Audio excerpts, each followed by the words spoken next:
स्वागत है गाइस आपका इस नए वीडियो में। और मैं आज जल्दी ही जिम आ गया था। तो गाइस बहुत जनों का डाउट रहता है कि नई नई जिम ज्वाइन कर रहे हैं, बल्क करना चाहिए या कट करना चाहिए। बहुत सारे लोग सोचते हैं कि फैट है तो कट करूंगा, पर मेरे ख्याल से अगर उसमें फैट है ज्यादा, बहुत मतलब फैटी फैटी बंदा है, तो मेरे ख्याल से स्टार्टिंग से ही तुम नहीं क्या रिकॉम पे जाओ। तुम्हारे साथ ही साथ मसल भी ग्रो होंगे और आपका फैट भी कम होगा, जिससे एकदम से फैट लॉस अगर करोगे तुम तो मसल तो कम पहले से ही है, और जो है उसमें भी फैट लॉस करते वक्त मसल लॉस भी होगा। तो उस वजह से मेरे ख्याल से तो यही है कि आप रिकॉम पे जाओ जिसमें फैट है। मतलब रिकॉम में क्या होता है, फैट भी बर्न होता है और साथ ही अपना मसल भी गेन होता है। कार्डियो भी करो, हफ्ते में कुछ दिन कार्डियो करो, कुछ दिन वेट ट्रेनिंग करो, जिससे दोनों इक्वल रहेगा, फैट लॉस भी होगा और जिससे मसल ग्रो भी होगा। और कुछ बंदे रहते हैं स्किनी रहते हैं बहुत ज्यादा, तो मेरे ख्याल से उनको भी कार्डियो करना चाहिए, पर हफ्ते में 3 दिन कार्डियो करने से अलावा 1 या फिर 2 दिन कार्डियो रखो और बाकी के दिन वेट ट्रेनिंग रखो। ज्यादा फोकस वेट ट्रेनिंग पे देना चाहिए, क्योंकि वेट ट्रेनिंग से मसल ब्रेक होता है और मसल ब्रेक होने के बाद तुम अगर डाइट अच्छी करोगे तो तुम्हारी मसल ग्रोथ अच्छी होगी, जिसे हम हाइपरट्रॉफी बोलते हैं। और दोनों के बीच में एक बंदा होता है, मतलब स्किनी भी रहता है और फैटी भी रहता है, तो उस बंदे को क्या करना चाहिए, उसको भी रिकॉम पे ही जाना चाहिए। मतलब वेट ट्रेनिंग भी उतनी जरूरी है और कार्डियो भी उतना ही जरूरी है। अगर आप हफ्ते में 3 दिन कार्डियो कर रहे हो तो आपको 3 दिन वेट ट्रेनिंग पर भी ध्यान देना जरूरी है। इससे इक्वल डेवलपमेंट होती है, मतलब कि आपका कार्डियस मसल भी स्ट्रांग रहता है और साथ ही अपना मसल भी ग्रो होते हैं। अगर किसी किसी का मोटिव रहता है कि मतलब बॉडी बिल्डिंग में जाना है, कुछ करना है, तो उसके लिए अलग ट्रेनिंग रहती है, और जिसको नॉर्मली फिट रहना है डेली लाइफ में, डेली के रूटीन में, तो उसके लिए अलग ट्रेनिंग रहती है। सबसे पहले अपना गोल डिसाइड करो। एज ए बिगिनर हो आप तो पहले गोल डिसाइड करो, मतलब कि बॉडी बिल्डिंग खेलनी है, पावर लिफ्टिंग खेलनी है, वेट लिफ्टिंग करनी है, या फिर किसी किसी को मतलब रहता है कि बस जॉब पे जा रहा हूँ, जॉब पे जाते जाते खुद को फिट रखना है, तो बस आप वही करो। मतलब कि फिटनेस पे ध्यान दो, आपकी फिट फिट मतलब ऐसा कोई बंदा नहीं रहता कि अनफिट रहता है। अनफिट कोई चीज ही नहीं है। फिट मतलब कम फिट ज्यादा फिट। अगर आप किसी से कंपैरिजन करोगे कि भाई तेरे से मैं कम फिट हूँ, तो वो हो सकता है, अनफिट नहीं होता कोई भी। कंपैरिजन के हिसाब से अगर देखें तो कम फिट ज्यादा फिट ये होता है। और एज ए फिट बंदा बोले खुद के काम डेली एक्टिविटीज कर पा रहा है इजीली बिना थके, उस बंदे को बोलते हैं फिट। तो अगर आप अपने खुद के काम दिन भर के कर पा रहे हो, मतलब अपनी जो बॉडी का स्ट्रक्चर है वो अगर आपको अच्छा लग रहा है, तो आप उसी वेव में ट्रेन कर सकते हो एज ए फिट रहने के लिए। क्योंकि फिटनेस बोले तो बस डेली की एक्टिविटीज ही होती है। जैसे कि फिटनेस कर रहे हैं, पर क्यों कर रहे हैं ये नहीं मालूम रहेगा तो फिर कैसा होगा। बस जा रहा हूँ जिम, मार रहा हूँ, जा रहा हूँ, मार रहा हूँ, क्यों, मतलब करना क्यों है, ये पहले गोल डिसाइड करो। और जो बंदा फिट रहना चाहता है उसके लिए तो मेरे हिसाब से फंक्शनल ट्रेनिंग करो, वो सबसे बेस्ट है। अभी ये फंक्शनल ट्रेनिंग क्या है वगैरह ये मेरे को मैं आगे आगे बताऊंगा आपको क्या है, तो सारी एक एक टॉपिक पे बात करूंगा मैं। अभी के लिए ये समझो कि हमको गोल डिसाइड करना है सबसे पहले। एज अ बिगिनर बंदे हो तो, बिगिनर मतलब तुम जिम ज्वाइन हो के तुमको बस 1 या फिर 2 महीने हुए तो तुम बिगिनर रहोगे। तो बिगिनर फेज में तुम गोल डिसाइड करो कि तुमको क्या करना है आगे जाके, तुम्हारी बॉडी किस लिए बनी है। मतलब कि किसी किसी के जेनेटिक्स रहते हैं ना, जिनके मतलब जल्दी मसल ग्रो होते हैं, किसी किसी में स्ट्रेंथ ज्यादा रहती है। अभी अपनी बॉडी में 2 फाइबर्स रहते हैं, मतलब व्हाइट फाइबर्स और रेड फाइबर्स। अब ये फाइबर्स क्या होते हैं, जो अपना मसल होता है ना उसके अंदर छोटे छोटे धागे होते हैं, और वो धागों से मतलब वो धागे को ही फाइबर्स बोलते हैं, और वो फाइबर्स मिलके एक मसल बनता है। और वो सारे फाइबर्स मिलके जो मसल बनता है तो हम उसको ट्रेन करते हैं, उसमें माइक्रो ट्रॉमा होगा और उसको अपन डाइट से, प्रोटीन से वगैरह रिकवर करेंगे, और वो रिकवरी जब होगी तो मसल ग्रो दिखेगा। मतलब जो पहले इतना मसल था अगर उसको हमने कट किया, मतलब उसको हमने छोटे छोटे कट लगाए एक्सरसाइज के जरिए, तो उसको बॉडी रिकवर करेगी। और बॉडी जब रिकवर करती है, जो नॉर्मल फॉर्म होता है जो पहले होता है उससे ज्यादा रिकवर करती है, क्योंकि अगली बार वहां से ना कट लगे, इस वजह से वो एक्स्ट्रा एक्स्ट्रा थोड़ा सा मतलब ज्यादा ग्रो करती है मसल को, मतलब रिकवर ज्यादा करती है। जिससे होता है कि हमारा मसल बड़ा दिखता है हमको। जैसे हमारा रास्ते में अगर गड्ढा है तो गड्ढे को कैसे फिर से जब हम भरते हैं तो उस वक्त क्या करते हैं, हम सीमेंट को या फिर जो डांबर रहता है उसको हम ज्यादा भरते हैं, जो वो ऊपर दिखता है हमको, मतलब कि अगली बार वहां से ना टूटे। सेम हमारी बॉडी भी मसल के साथ वैसा करती है। जो माइक्रो ट्रॉमा आया है वो माइक्रो ट्रॉमा को भरने के लिए, मतलब जो छोटे छोटे कट आए हैं उसको न्यूट्रिशन के जरिए भरती है बॉडी, और वो थोड़ा एक्स्ट्रा भरने की वजह से क्या होता है कि हमारा मसल हमको बड़ा दिखता है और हाइपरट्रॉफी मिलती है हमको। तो हमको क्या करना है, सबसे पहले ये ध्यान देना है कि किसकी बॉडी में कितने फाइबर है, कौन से, व्हाइट रेड फाइबर्स होते हैं स्टैमिना और इंडोरेंस के, और व्हाइट फाइबर्स होते हैं स्ट्रेंथ के। इसमें मतलब कि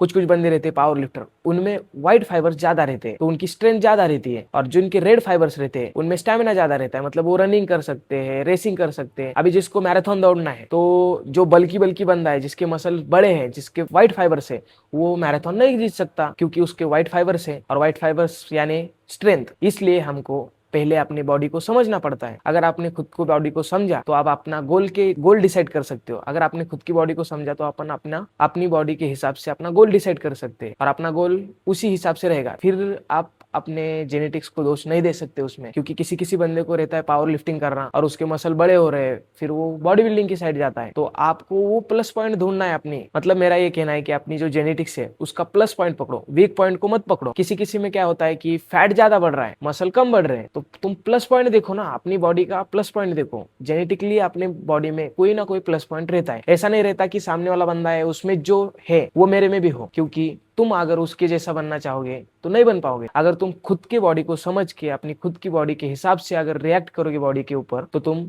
आगे जाओगे। और जो प्लस पॉइंट है तुम्हारे में, जैसे मेरे में अभी मेरी मतलब ज्यादा मैं बल्क नहीं कर सकता, मेरे में स्ट्रेंथ है, तो मैं पावर लिफ्टिंग का रास्ता चूज किया था मैंने, पर बीच में मेरी लोअर बैक की इंजरी होने की वजह से मैंने पावर लिफ्टिंग छोड़ दी। और मैंने अभी बॉडी बिल्डिंग भी खेली, मतलब बॉडी बिल्डिंग कॉम्पिटिशन भी खेला, पर मेरे को उतना उसमें रिस्पॉन्स नहीं दिखा, मेरी बॉडी ने उतना रिएक्ट नहीं किया। अभी मैं और काम करूंगा, पावर लिफ्टिंग की साइड में भी जाऊंगा, आगे बॉडी बिल्डिंग साइड में भी जाऊंगा, मैं दोनों करूंगा, पर टाइम के हिसाब से करूंगा। पहले रिकवरी, तो आप अपनी पहली बॉडी का क्या है मतलब प्लस पॉइंट ढूंढो, वो प्लस पॉइंट पे और काम करो। मतलब वीक पॉइंट पे तो काम करना ही है हमको, प्लस पॉइंट पे अगर तुम और काम करोगे तो वो प्लस पॉइंट और प्लस होगा, जिससे तुम परफॉर्मेंस में और आगे जाओगे। और जब आगे जाओगे तो तुम एज अ दूसरे बंदे के हिसाब से तुम उससे ज्यादा ग्रो कर पाओगे, क्योंकि अगर तुम उसके हिसाब से मतलब रिएक्ट करोगे, विराट कोहली बैटिंग करने में अच्छा है तो फील्डिंग करने में कोई और बंदा अच्छा होगा, तो तुम अपना प्लस पॉइंट देखो, ना कि दूसरे का प्लस पॉइंट देखो। अगर खुद के बॉडी का प्लस पॉइंट देखोगे तो बहुत ज्यादा आगे ग्रो कर सकते हो। तो मेरे ख्याल से यही है कि बिगिनर को सबसे पहले अपना प्लस पॉइंट ढूंढना चाहिए और बॉडी के हिसाब से रिएक्ट करना चाहिए, क्योंकि जैसे जैसे रिएक्ट करोगे वैसे वैसे आगे बढ़ोगे। अगर आप गलत साइड चूज करोगे तो आपका टाइम भी वेस्ट होगा, साथ ही आपका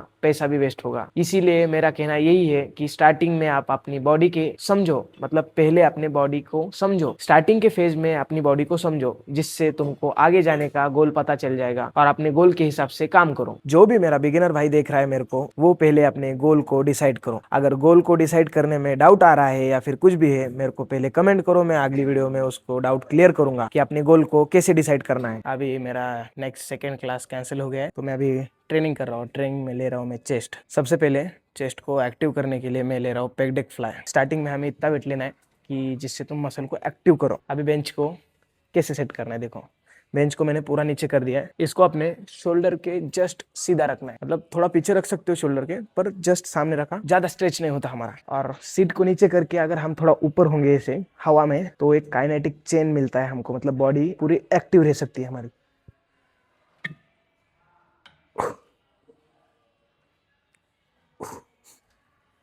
ब्रीद अप सामने करना है, क्योंकि जब पीछे जाते हैं तब हमारा मसल स्ट्रेच में जाता है। मसल स्ट्रेच में जब जाता है तो उसकी कॉन्ट्रैक्ट करने की एबिलिटी कुछ देर के लिए खत्म होती है, और वहां पर हम होल्ड भी नहीं कर सकते ना। कैसे होल्ड करोगे, एकदम वेट है, क्विज रहता है, तब हम उसको होल्ड कर सकते हैं।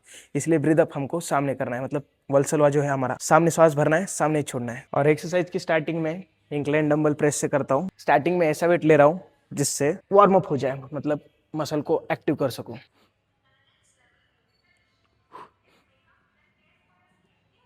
तो गाइज, अगर आप पहले सेट में कम वेट से अगर आपका मसल एक्टिव हो गया है तो आप सीधा वर्किंग सेट पे जा सकते हो। ये पिरामिड सेट लेना अच्छी बात नहीं है। मैं अभी मेरा वर्किंग सेट स्टार्ट कर रहा हूँ 25 केजी से। मसल को एक्टिव कर लिया, अभी सीधा वर्किंग सेट पे आ गया। तीनों सेट में वर्किंग लूंगा, जिसमें 25 के ही लूंगा।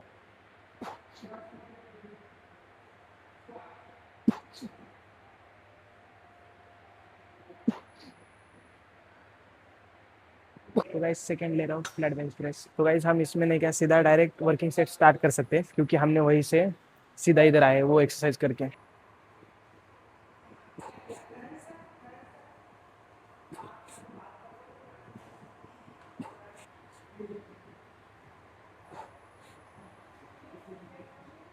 इंक्लाइन चेस्ट पहले ली, उसके बाद फ्लैट। इंक्लाइन के जो फाइबर्स है वो पहले थक गए, मिडल टारगेट होगा। सो गाइस, चेस्ट में मैं बेसिकली 3 एक्सरसाइज लेता हूँ। थर्ड लूंगा अभी पैरेलल बार डिप्स। आपने क्या पैरेलल बार डिप्स में प्रोग्रेसिव ओवरलोड भी कर सकते हो। बॉडी वेट से अगर होने लग जाए तो आप मेरी तरह इसे वेट ऐड कर सकते हो, जिससे प्रोग्रेसिव ओवरलोड हो सकता है।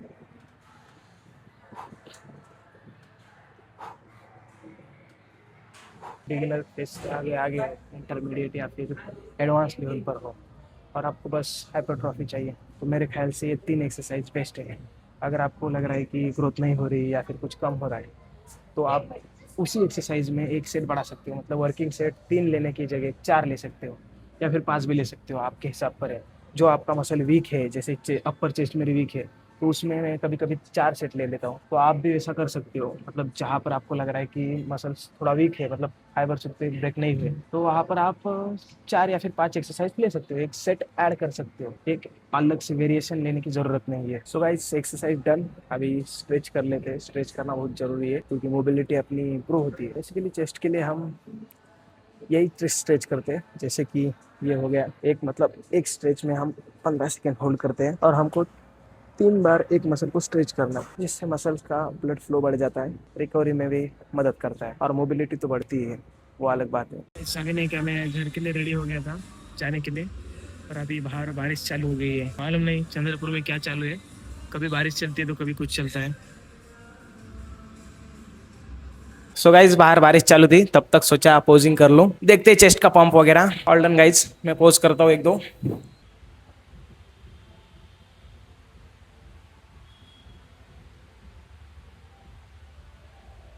बस अभी कुछ कुछ मसल पे काम करना है, जैसे अपनी कोर हो गई, अपर चेस्ट हो गई। अभी एक एक मसल की पूरी डेफिनेशन लाएंगे एंड अभी अपने को इसी पे काम करना है, सारे मसल्स की डेफिनेशन, और जो मसल वीक है उन पे अच्छे से काम करना है। Guys, capture the moment. तो गाइज, अभी सनसेट हो रहा है, मतलब टाइम है सनसेट को 5:30 बज रहे कुछ। तो मौसम सुहाना सुहाना हो रहा है, पूरा बारिश आने की वजह से पूरा मौसम एकदम खिल सा उठा है। सो गाइज, आज की वीडियो में इतना ही। मिलते हैं नेक्स्ट वीडियो में, और इस सीरीज में मैं पूरा गाइड करने का ट्राई करूंगा, और जितना नॉलेज है मेरे को, मेरे एक्सपीरियंस के हिसाब से और अपने सर्टिफिकेशन के हिसाब से, मैं आपको देने का ट्राई करूंगा। सो गाइज, जिस जिस बंदे को मतलब ऐसा लगता है नॉलेजेबल है, वो जरूर इस सीरीज को अटेंड करें। ये एपिसोड में आने वाली है वैसे।